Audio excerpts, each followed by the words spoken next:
Hello everyone, and welcome to Firestarters! The channel dedicated to telling you tales, heroic tales of the saints. And as I mentioned in my introduction video before, I've got a really special one for you today. So guys, please stick with me throughout this whole video. It is worth it. This guy is absolutely amazing. And he's a very important saint, especially for the modern times. So without further ado, let's get into today's video.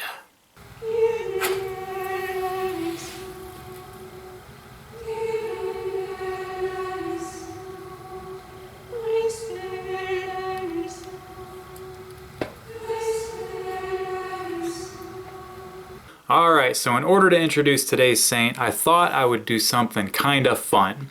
And first show you guys a picture of a famous fictional movie character, and then switch to a picture of our saint for today. So here is the movie character. You guys recognize this guy, right? Bilbo Baggins. So it's old Ben Kenobi as made famous from the original 1977 Star Wars. So now let's switch to the saint. Now this, for those of you that don't know, is Saint Pio or Pius of Pietrelcina, but most commonly known as Padre Pio. So you might understand why I'm kinda tying the two together. So the obvious difference is one of them is fictional and one of them is real. But because of the Catholic nerd that I am, we're gonna talk about a couple similarities.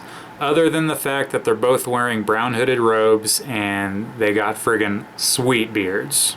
Both of them were members of religious orders. Obi Wan was a Jedi, Padre Pio was a Capuchin friar.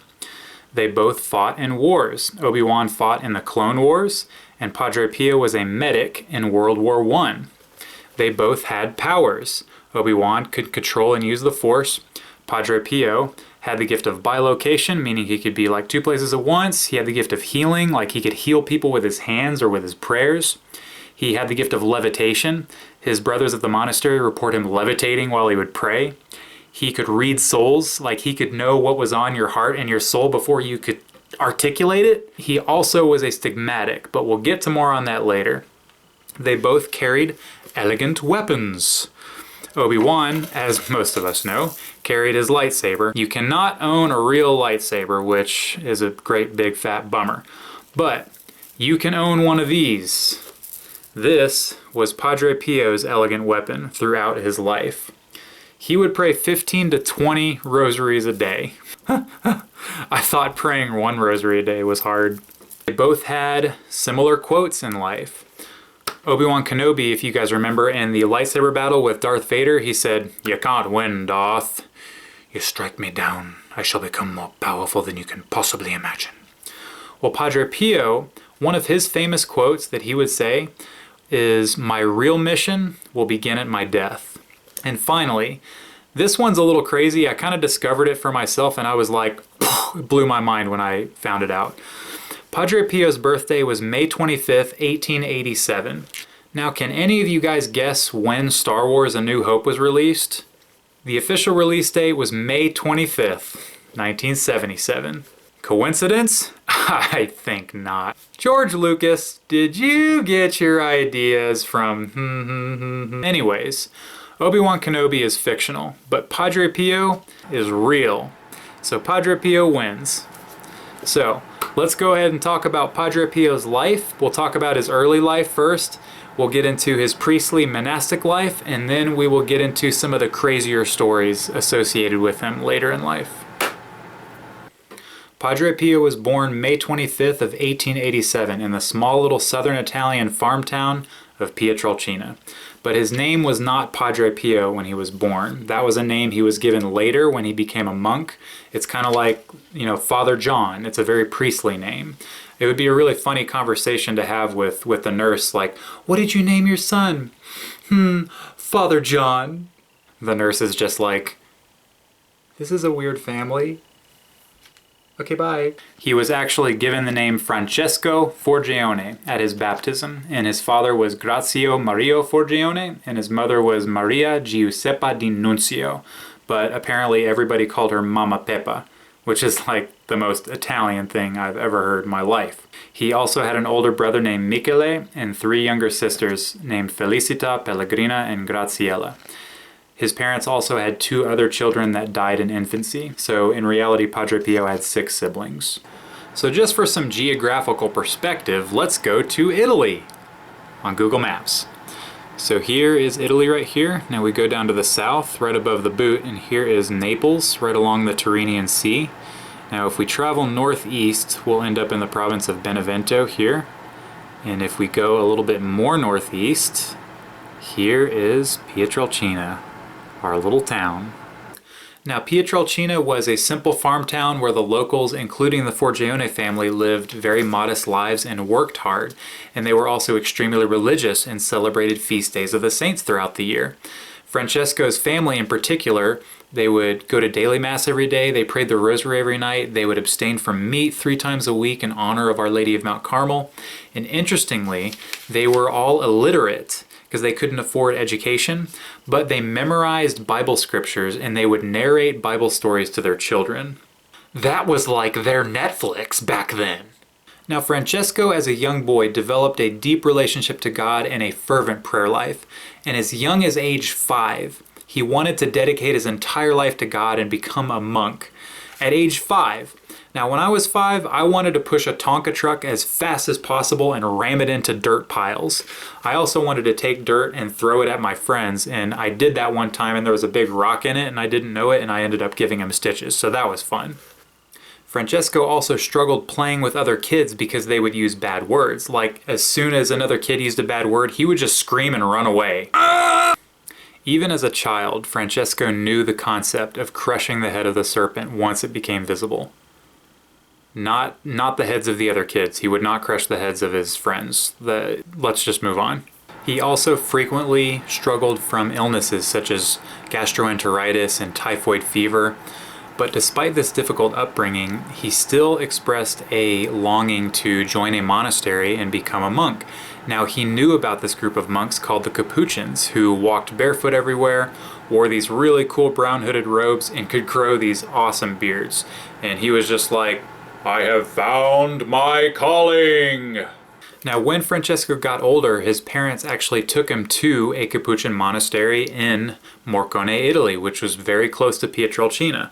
And they inquired about the possibility of him entering, and they said that they would accept him under the condition that he receives more of an education. Now, the Forgione family could not easily afford education, so his father Grazio actually traveled west to the United States, to Jamaica, South America, and places, just to raise up enough money so his son Francesco could get the education he needed to join the Capuchins. Grazio Forgione. Now, after Francesco was finally able to complete all of the necessary schooling, his parents sent a letter to the monastery at Morcone, and they sent a reply letter saying that their current novitiate was full, that he would have to wait many months before he could join. So during this waiting period, his family was trying to persuade him to join other monasteries, like, hey, maybe you want to join the Benedictines over here at Our Lady of Montevergine, or maybe join the Franciscans or the Redemptorists. You know, these monks dress really well, they eat really well, and they look like they live pretty comfortably. And Francesco's reply was hilarious. I don't want to join them because they can't grow beards. He's like, well, what about beards? Well, what about these beards? The kid just wanted a beard. Alright, so after a period of waiting, he was finally able to join the novitiate of the Capuchinfriars at Morcone on January 6th, 1903.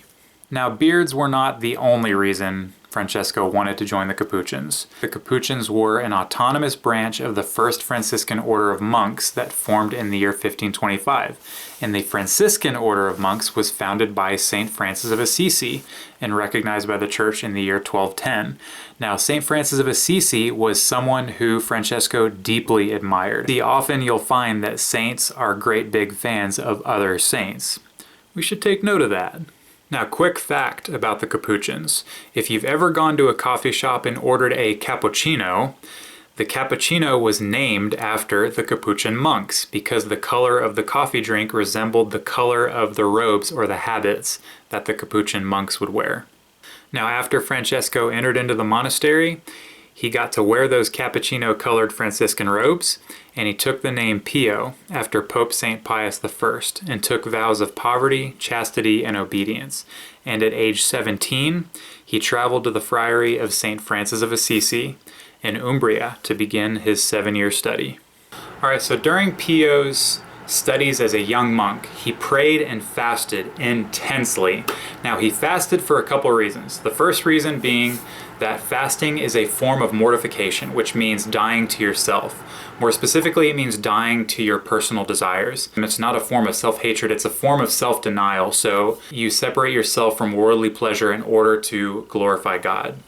And the second reason he fasted is because he had a lot of trouble eating in the first place. You know, those illnesses that he had as a kid, he carried that on to him pretty much for the rest of his life. And he suffered from loss of appetite, vomiting, insomnia, migraines, sometimes even fainting. You could say that he had a rough time. In some cases, he could only digest things like milk and cheese. Now, some of the incredible reports from his fellow friars of the monastery detail that he would be in ecstasy while praying, like in a stupor, like taken over, completely in awe, or that he would levitate while praying. I guess you could call him the higher friar. Get it? Because he would levitate. He was higher than the other friars. Okay.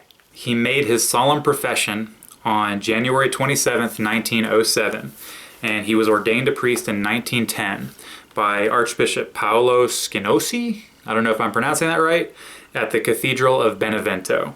And he offered his first Mass at the Church of Our Lady of Angels. So at this point, he is now known as Padre Pio because he's officially a priest. Okay, so now we're going to do a little bit of time traveling. It'll all come together, so no worries. Okay, so let's travel to the year 1915, the middle of World War I. Padre Pio was drafted into the Italian army on November 15th, 1915, and he was assigned to the 10th Medical Corps in Naples, so he became a medic. But due to his poor health, he was continually discharged and recalled. So he was discharged for medical reasons, and then they recalled him, though. I mean, this is World War I we're talking about, so they kind of needed all hands on deck for all the situations and stuff. Some of the medical issues that he had included really intense high-temperature fevers. His doctors reported him having fevers as high as 115 degrees Fahrenheit. Now, in some cases, he had fevers exceeding 120 degrees Fahrenheit. Now, if that's true, that would have been the highest recorded fever temperature in history. A quick Google search will tell you guys that the highest recorded fever temperature was 115 degrees Fahrenheit by a man named Willie Jones from Atlanta back in 1980. I think Padre Pio had a higher one though. That's like sticking, I don't know how your head would get that hot. That's crazy. All right, until finally in the year 1918, so near the end of World War I, Padre Pio was officially completely discharged from the military because of his poor health. He returned to his community life, which basically means he went back to the monastery to continue his service as a friar. Then moved to Our Lady of Grace Capuchinfriars, which is located in the Gargano Mountains in San Giovanni Rotondo. And he would remain in San Giovanni Rotondo until the year 1968. So let's go back to Italy real quick to see where this is. So, back to Italy. And let's go down to Naples again. And let's go north into Foggia. I think that's how you pronounce it. And then you continue north, and there is San Giovanni Rotondo.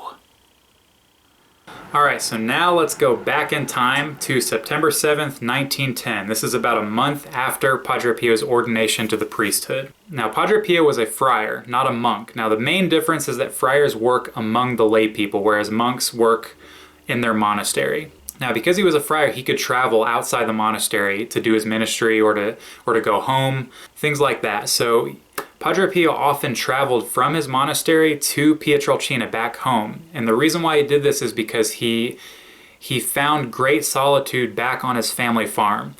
And in particular, he loved this barn on his property, on his family's property. And this barn was situated under this old elm tree, and he would go here to enter into deep meditation with God. Now, while he was enjoying his moment of prayer in this barn, he began to experience sharp pain at the center of both of his palms. Now, he didn't know what to make of this pain at first. He would kind of clutch his hands, and when his family asked him, what's wrong? Are you okay?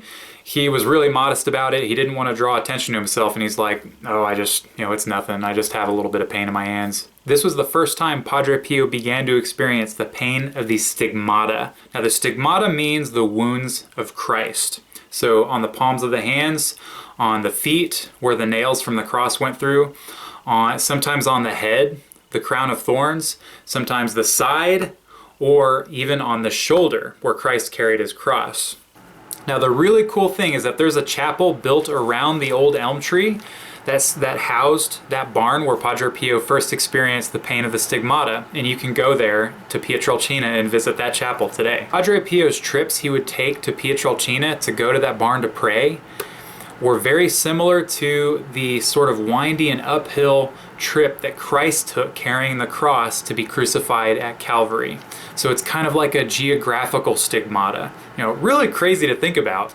All right, so now let's travel back to the future! Great Scott! All right, so in August of 1918, so this was after Padre Pio's military service and after he was sent to Our Lady of Grace Capuchinfriars in San Giovanni Rotondo.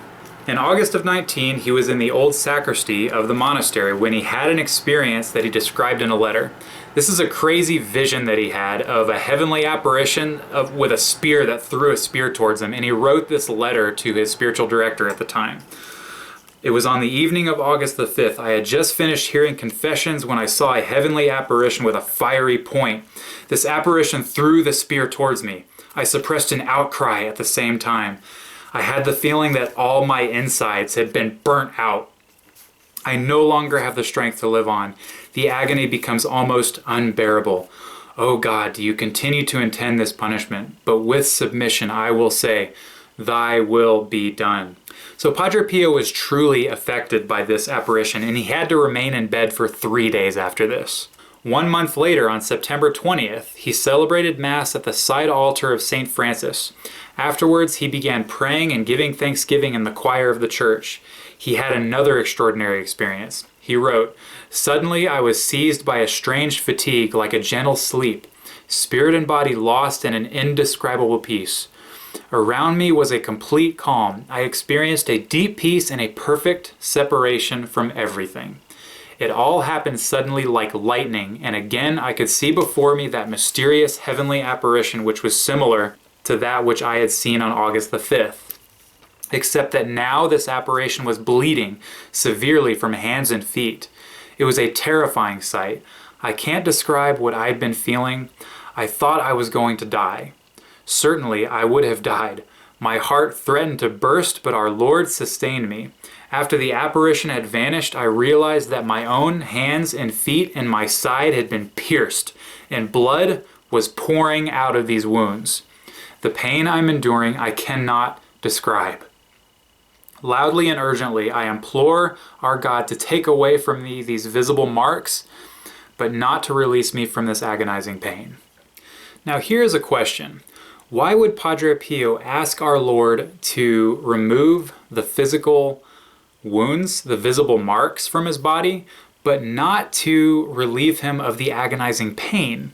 The interesting and amazing thing about Padre Pio is he was so united in his relationship with our Lord that he wanted every little bit of suffering he went through in life to be united to God. He wanted to offer it up. He wanted to suffer for our God. Again, not because of a kind of self-hatred or anything like that, but he wanted to suffer in this world, to separate himself from the pleasure of the world so that he could give all of his suffering, that he could offer all of his suffering for our Lord.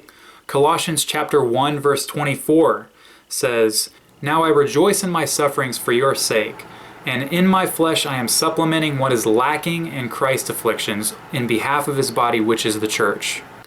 Now the years after the appearance of the stigmata would prove extremely difficult for Padre Pio.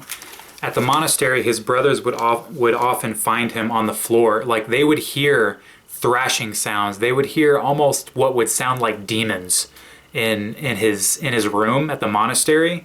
And his brothers would come into the room and they would find him on the floor.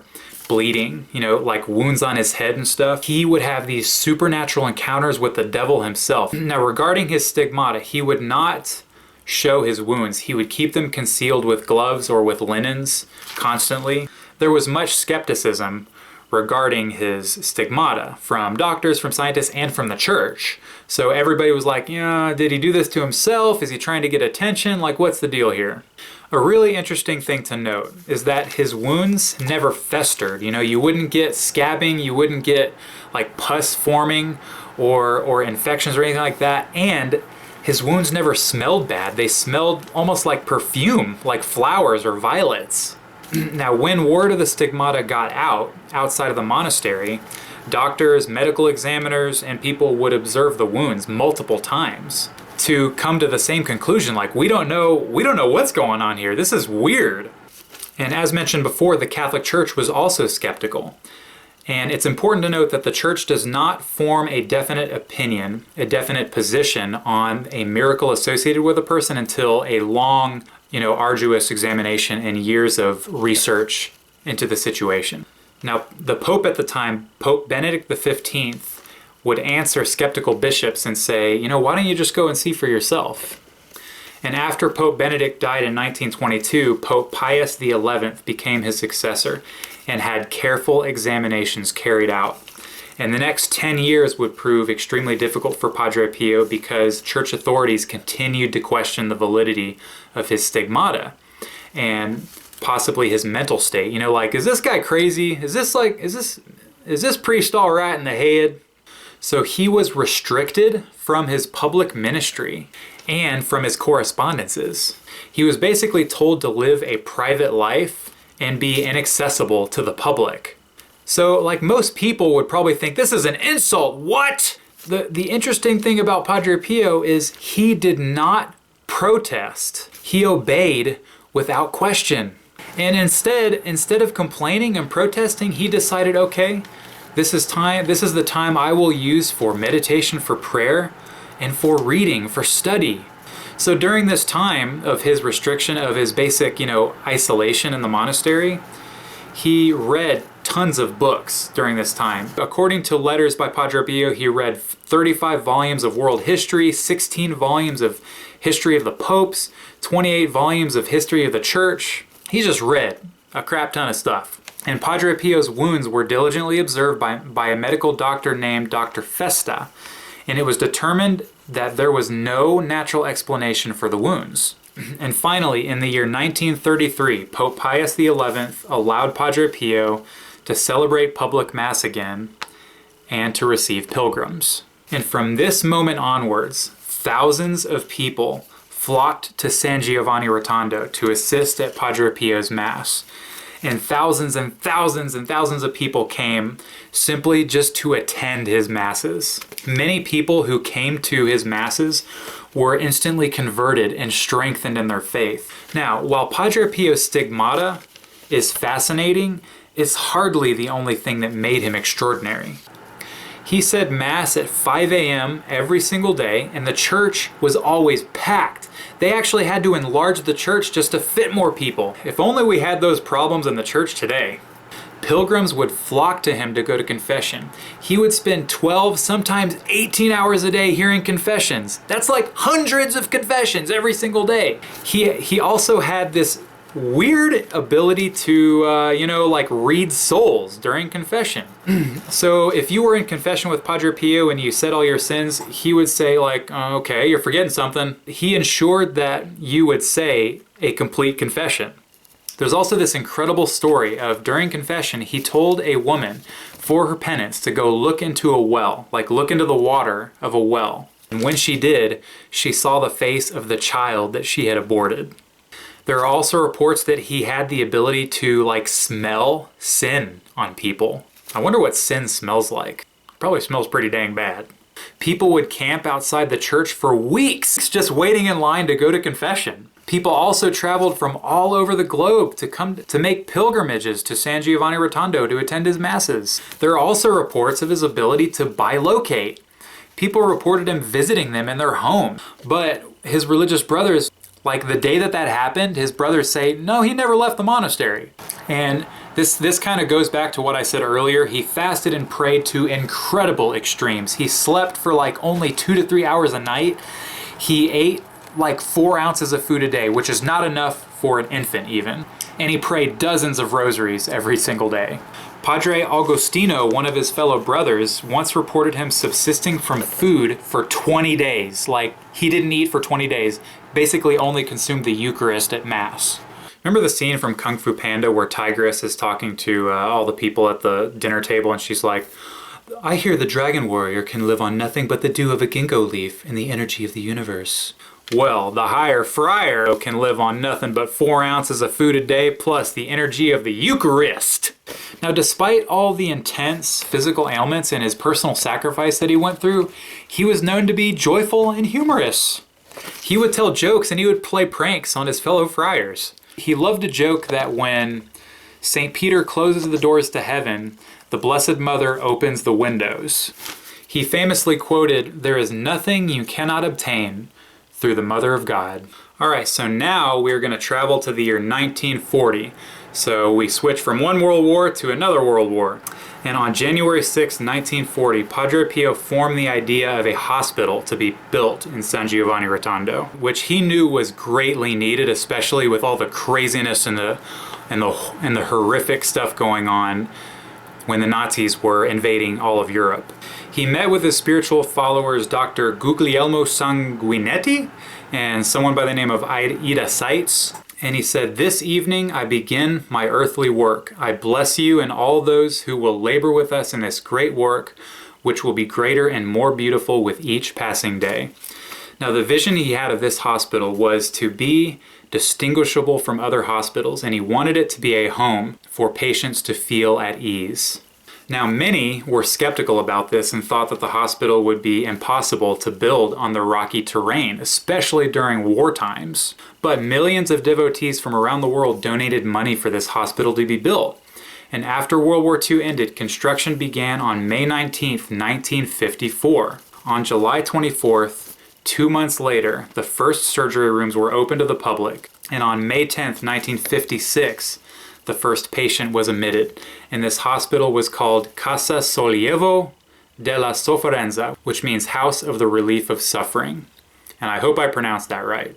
The hospital first had 300 beds available. 15 years later, it was tripled with 900 beds. Today, the hospital admits 60,000 patients, performs 9,500 surgeries, and 1.3 million medical treatments every year. It's one of the most regarded hospitals in Europe to this day. Padre Pio often visited the sick and said Mass at the hospital. And he said, inside those who are sick, Jesus is suffering. Inside those who are sick and poor, Jesus is there twofold. Again, a testament to how much Padre Pio believed through our sufferings we are united with Christ.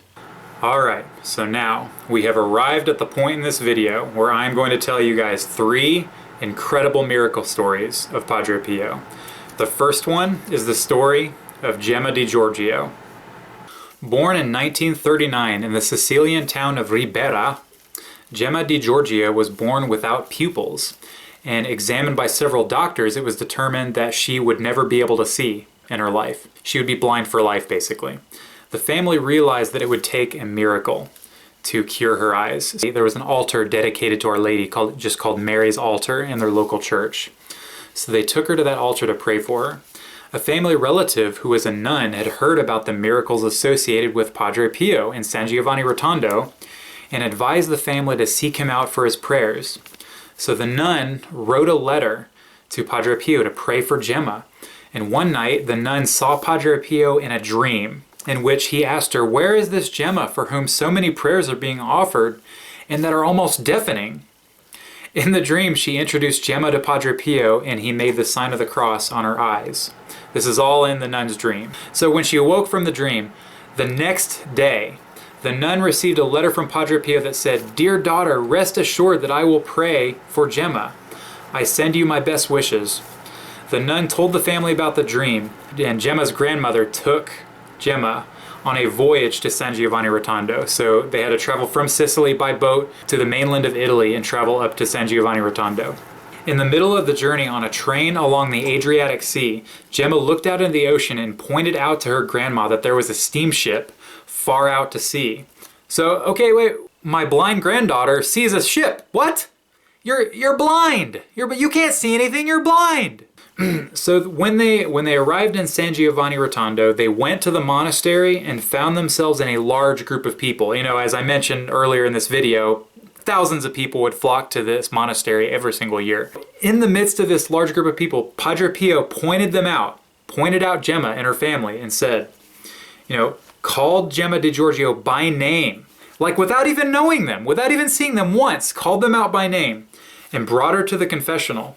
He heard Gemma's confession and touched both of her eyes with the wounded part of his hand, tracing the sign of the cross, and told her, "Be good and saintly." When Gemma came out of the confessional, her grandmother asked her if she had asked Padre Pio for the grace of healing. Realizing that she didn't, Gemma began crying. So the grandmother went to the confession with Padre Pio and told him that. He responded to her and said, "Do you not have faith, my daughter? The child must not weep, and neither should you. For the child sees, and you know she sees." He was just like so nonchalant about it. What? She sees now. What do you want? What else do you want from me? She was amazed at this, and later that day they went to Mass, and Padre Pio gave Gemma her first Holy Communion, and again made the sign of the cross over each of Gemma's eyes. When Gemma and her grandmother returned to Sicily, she had her eyes examined by a doctor. He held objects out in front of her, and she was able to see them. She was able to count the doctor's fingers at a distance of 16 feet. The doctor determined that her eyes were in no condition to see, as her pupils were still not restored. Yet she could see! In 1947, this was all over Italian newspapers. She eventually went to school and learned how to read and write. And look her up, she's in YouTube videos, and you can listen to a more detailed story. Gemma di Giorgio, everybody.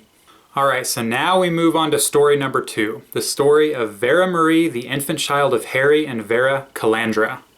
So Harry and Vera Calandra worked in Norristown, Pennsylvania, working as grocery store operators. Their 5th child, Vera Marie, was born in 1966, and she was born with a congenital kidney condition that was extremely dangerous, especially to a little baby. The task of treating the infant was given to a world-renowned pediatric surgeon by the name of C. Everett Koop. If any of you don't recognize that name, he was the Surgeon General under the Reagan administration from 1981 to 1989. And he first earned recognition for successfully separating conjoined twins and developing life-saving surgical techniques that revolutionized the medical world. And Vera Marie was an incredible challenge for him at the time. He performed several surgeries on her urinary tract, but her condition became so serious that he had to remove her entire bladder. So after this procedure, he warned her parents that she wouldn't live much longer. You just can't live without your bladder. Vera Calandra, the baby's mother, had heard about these crazy little miracles going on in a place called San Giovanni Rotondo up in Italy, and heard about Padre Pio. Now, in September of 1968, this is a week before Padre Pio's death, which is absolutely mind-blowing. In September of 1968, she took the baby and another of her children to San Giovanni Rotondo to seek out Padre Pio. And when they arrived, they met with the priest, and he placed his sore hands upon the baby's forehead. After they returned to the United States, Dr. Koop performed another examination of the baby. And to his astonishment, this is incredible, he found the baby was growing a new bladder, replacing the one that was removed. How does that happen? When does that happen? Now, like I said, he eventually became the Surgeon General in the 80s under the Reagan administration, and he also was made famous by warning of the dangers of smoking cigarettes. But Dr. Koop said that the case of Vera Calandra was the most incredible story of his entire career. Vera was able to live a normal life. She grew up and is alive to this day. And on May 2nd, 1999, during the beatification ceremony of Padre Pio in Rome, she was given the privilege of representing the United States, and she read the first reading of the Solemn Mass. She is currently the president of the Padre Pio Center in Pennsylvania, started by her mother after Vera's miraculous cure. Alright guys, so now we have arrived at the third and final miraculous story that I will be telling you about Padre Pio. And this one may or may not be the best one. This is the story of the flying monk. Alright, so in September of 1943, is it just me, or are all these things happening in September? I mean, September is a good month, but anyways.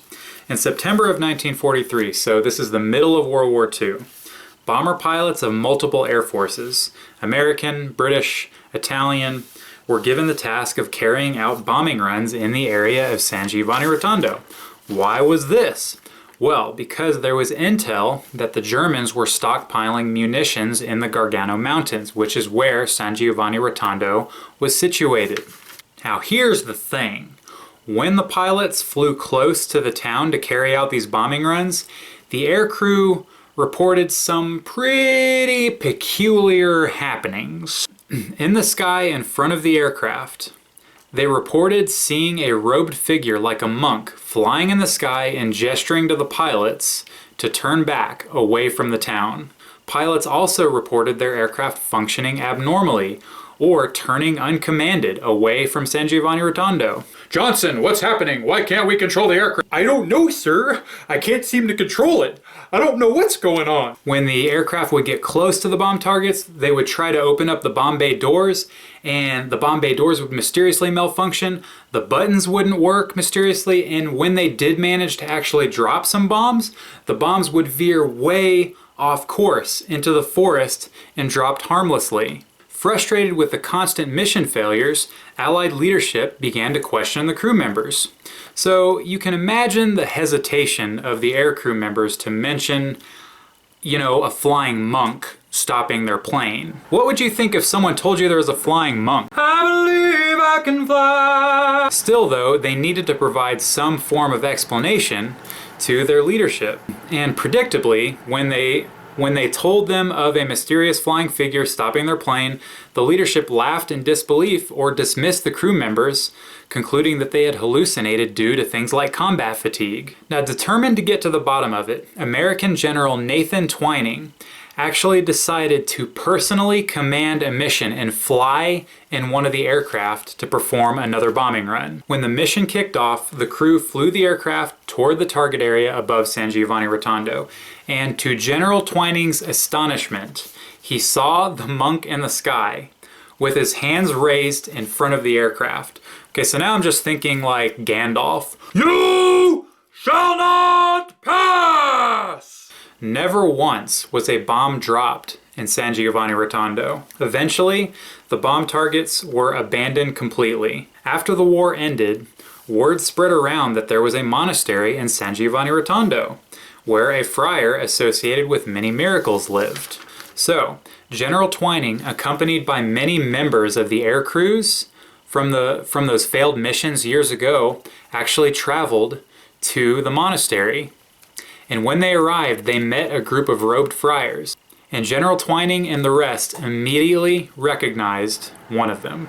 Padre Pio walked up to General Twining, placed a hand on his shoulder, and jokingly said, "So it was you who wanted to destroy us all." General Twining converted to Catholicism and became friends with Padre Pio.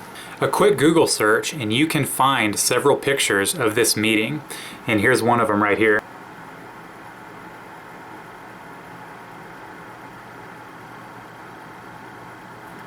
That's Padre Pio right there in the middle, and all the air crew around him.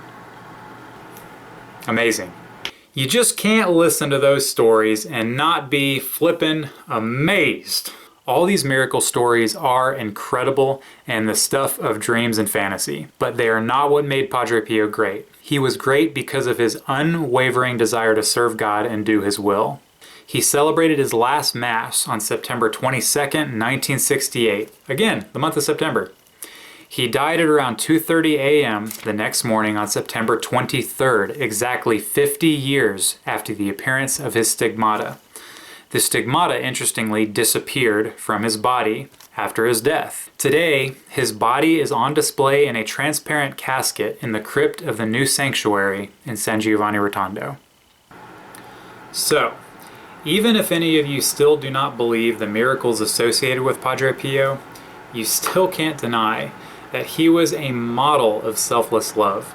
I mean, the guy suffered so intensely all throughout his life and still was joyful. He was humorous, and he was thinking about, what can I do? What can I do to serve God? What can I do to serve others?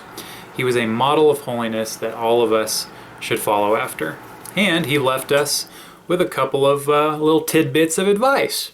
One of his most famous quotes was, "Pray, hope, and don't worry, because worrying is a waste of time." He also developed 5 rules for spiritual growth: weekly confession, daily communion, so daily mass, spiritual reading, meditation, and examination of conscience. So guys, that's going to do it for today. Thank you so much for listening to this video. Padre Pio has kindled the hearts of thousands upon thousands of people worldwide, including my own, and I really hope that he's done it for you too. Let us follow after his example and embrace the virtues, set the world on fire, and become a saint. Guys, thanks for watching and thanks for listening. God bless. Praying for you.